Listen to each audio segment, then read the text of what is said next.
Hello everybody. Today I have got another Putnam problem. This Putnam problem is the Putnam 2001 problem B3. This problem, like my previous problem, again a B3 problem, actually requires very little advanced mathematics. But the idea that you have to find is very tricky. That's why I decided to showcase this problem because you guys will really enjoy it. So the idea that we have to see is numbers nearest to square roots, which is the main idea behind this problem. But before I show you what the question actually was, I would ask you to please like and subscribe to my channel. It takes a lot of effort to make these videos, and it would be really cool if you guys could show some love to this channel. So please like and subscribe. Now let's just get into the problem. So the problem says that for any positive integer n, let angle bracket n, which is over here, denote the closest integer to square root n. So we have to evaluate this sum, which involves powers of 2, and it uses in the powers of 2 we have to use this angle bracket n. Now I think it's probably easier to say closest n than angle bracket n, so I think I'll continue with that notation just for this video. I would not recommend you guys to use closest n without actually telling whoever you're going to or if you're ever going to use this in any of your problems. Be sure to tell or at least write down in the proof that this is the closest, you're calling it closest n. Anytime you have or you're setting your own conventions, be sure to say that, because otherwise your proof will not really make sense to the reader. So I'm just going to call it closest n. And this function looks pretty tricky. We have no idea what closest n is for any n. So I think the first step should be to figure out what it could be.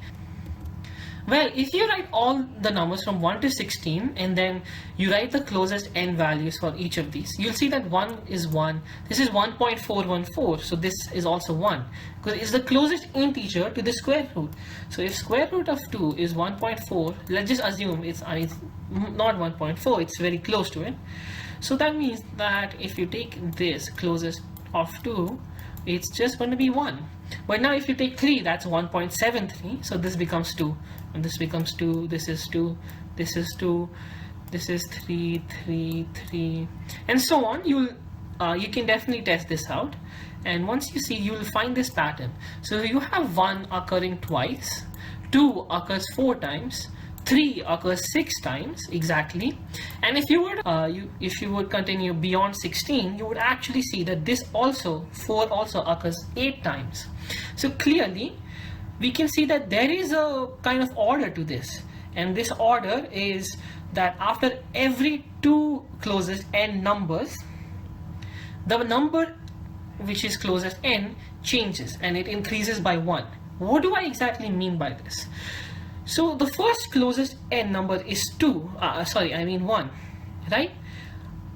2 into that number, 2 into 1 is 1. So exactly after 2, exactly when it is repeated twice, we see that this number closest n changes and becomes 2. So closest n was first 1, and then after 2 times that it's 1, it became 2. Now this same thing goes on for 4 times, 1, 2, 3, 4, because now its closest n is n, 2 now, so now it's 2, and 2 into 2 is now 4. So now it's going to happen for 4 times, and then it's going to become 3. Now it's going to happen for 6 times and then become 4. That's what I exactly meant by the statement. But we can't exactly assert this for all n because this is just a trial and error. So we have to prove this. So to prove this, let's actually consider the number n is great. So if we want to prove this, let's actually start with n is greater than 2, because we've already shown by trial that this works for n equals to 1. So I think it would be best if we start from n equals to 2, and the proof also requires this. So let's start with n greater than 2.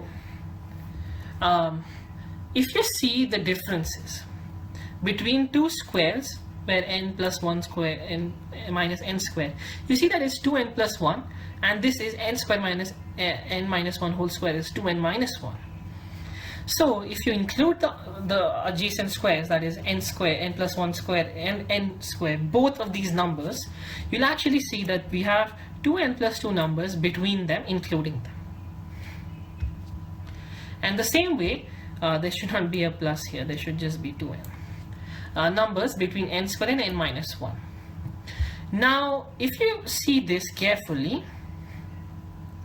what we have is from all the numbers from n minus 1 whole square plus n minus 1, all of these numbers until this number are actually just n minus 1. They give n minus 1 as the closest n.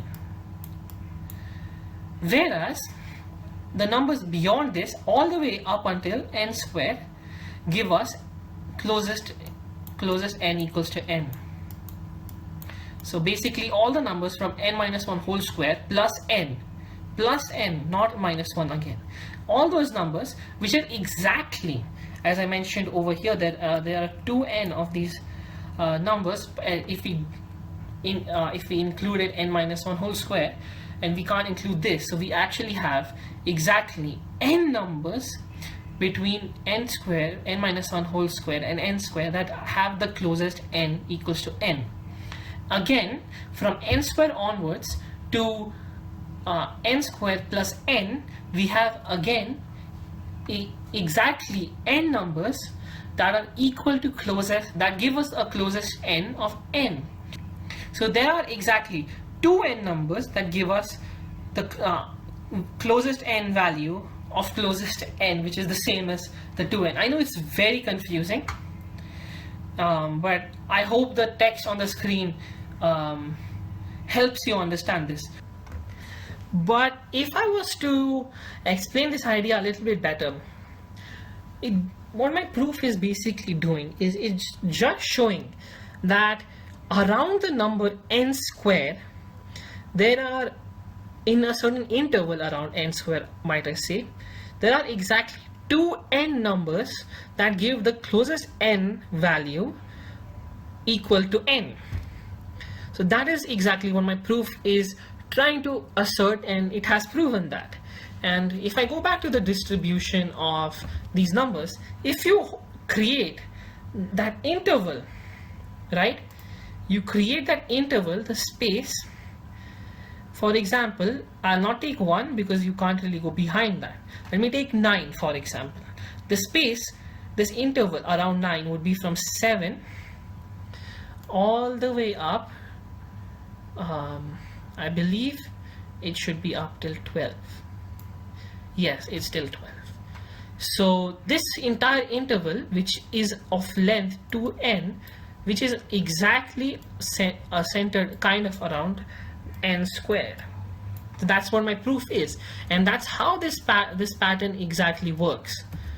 So that's what my proof has also shown. So that's exactly what the conclusion is itself.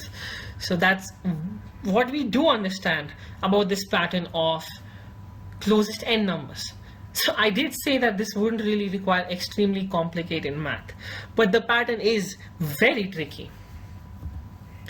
Now, can we create a formula, or at least a way, or a quicker way, to determine the exact places at which the number closest n changes? So if we look at this sequence, let's consider that this is the first point at which it changes, and this is the second point.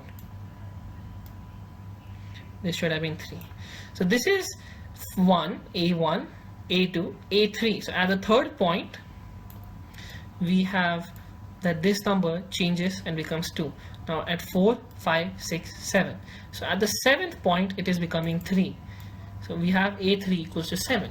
Like this, we can keep going a bit further, and eventually we'll see that we have 13 as well, then 21, and so on. Now what do we exactly do with this? Well, I think that there is a quadratic pattern, because if we noticed that the gap is always 2n, so that kind of gives me a hint that it should be a quadratic pattern. So I'm gonna try and fit a quadratic pattern to it, and you guys can definitely try that this works. So the quadratic is x squared minus x plus 1, and x is obviously greater than or equal to 1. Now let's actually split the summation into two different parts, because we have not looked at this summation at all. So let's actually split it into this part where we have closest n as a positive power on 2, and then let's split the other part where we have it as a negative power over 2. Now in the first part, if you write the numbers down, you will get a pattern exactly like this. If you see at each place or each number when we have x square minus x plus 1, we see that something is repeating. For example, at the place x equals to or when you have x equals to 2, we see that, which was also our a2, which was 3. I should mention that this is not a continuous function. This is a discrete function where our domain is just the integers, the positive integers. So that's why I said when a2 is actually 3 and not a real number. So we're going to take a2, which is just 3 and not a decimal number. So at 3, which is our third index, you do notice that 1 upon 2 has repeated. Similarly, at the 7th index, which was our a3 before, we see that 1 to the power 2 to the 4, 1 upon 2 to the 4 has been repeated. So what you see is two series being created.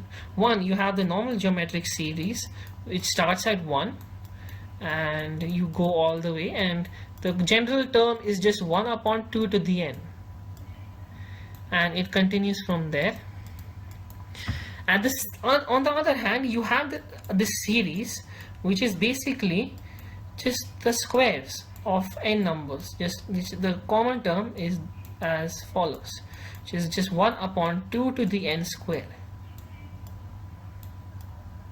And I've just written it over here for you guys as the common term. So that's just the general term here. Now we could finish the question, or at least this part of our question, but we don't know a way to actually sum this second series, or at least we don't have a way right now, which is quite trivial. It would require a lot of effort.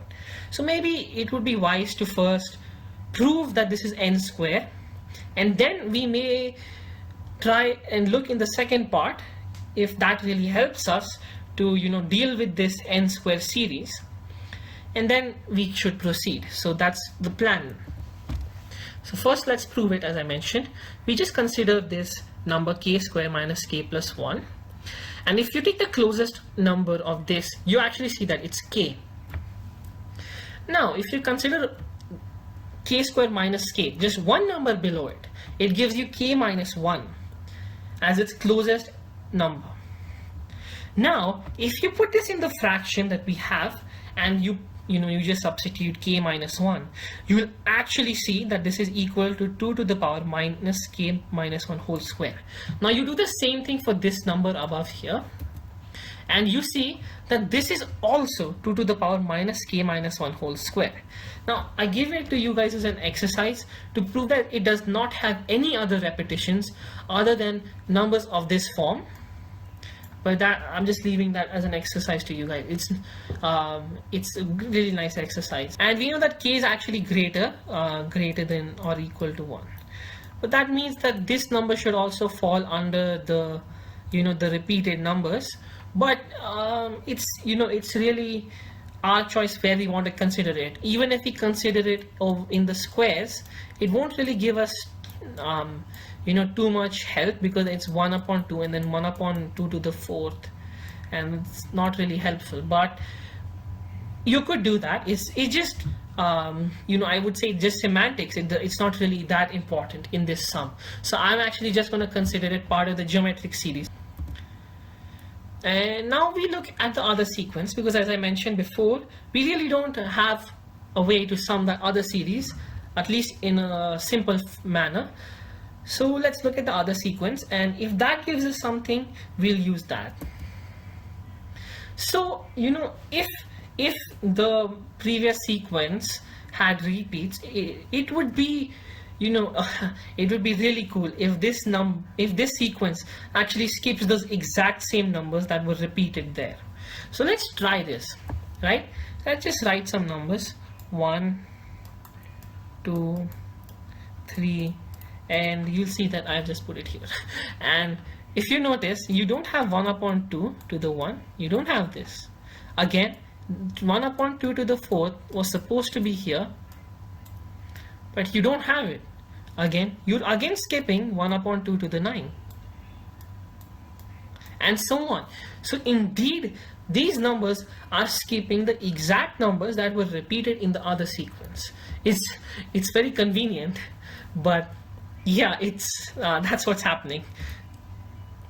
So now let's actually prove it, because this is a Putnam problem, and I guess if you won't prove it, they probably not give you a good score. So let's also prove it.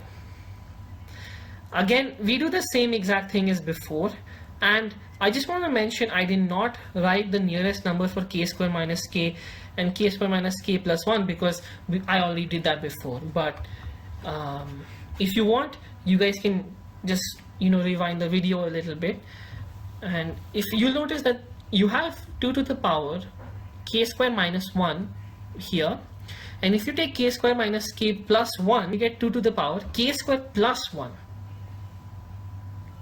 Now you notice that k square minus 1 and k square plus 1, we have both of these numbers, but we don't have k square.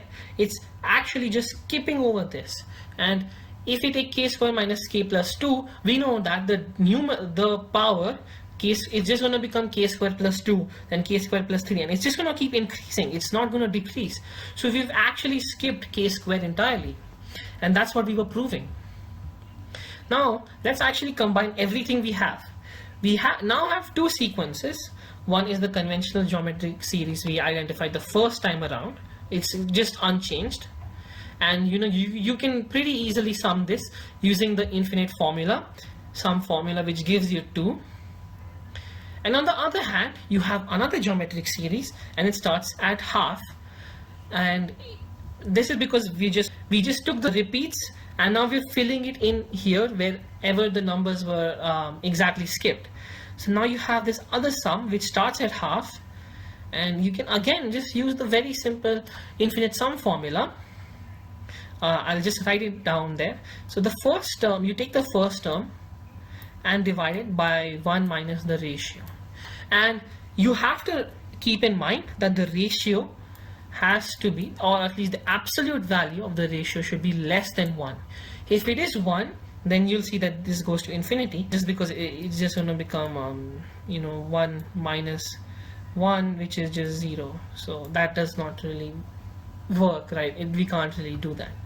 And otherwise, if it's greater than 1, you just have a infinitely increasing sequence. Like if R was 2 and A was 1, A is the first term, you would just keep seeing that this geometric sequence will keep increasing, and you definitely can't put a number to this.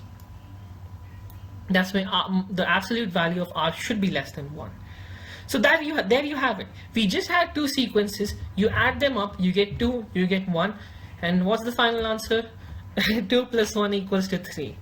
And there you have it. That's the complete answer for this question. If I give an extension to this, it would be pretty simple. If you have a sequence, if you had a number k, any number k, it can be real, it can be rational, any real number k, and if I was to add this same process can be applied here, and it'll be very easy to see that this whole number right here is actually, if you look at it again, if you notice the first time here, we had a sequence which started at 1. So we'll probably have 1 plus 1 upon k, then 1 upon k square, and so on. And over here, it'll just start at 1 upon k, and then keep going from there. So the first sequence would give us k upon k minus 1.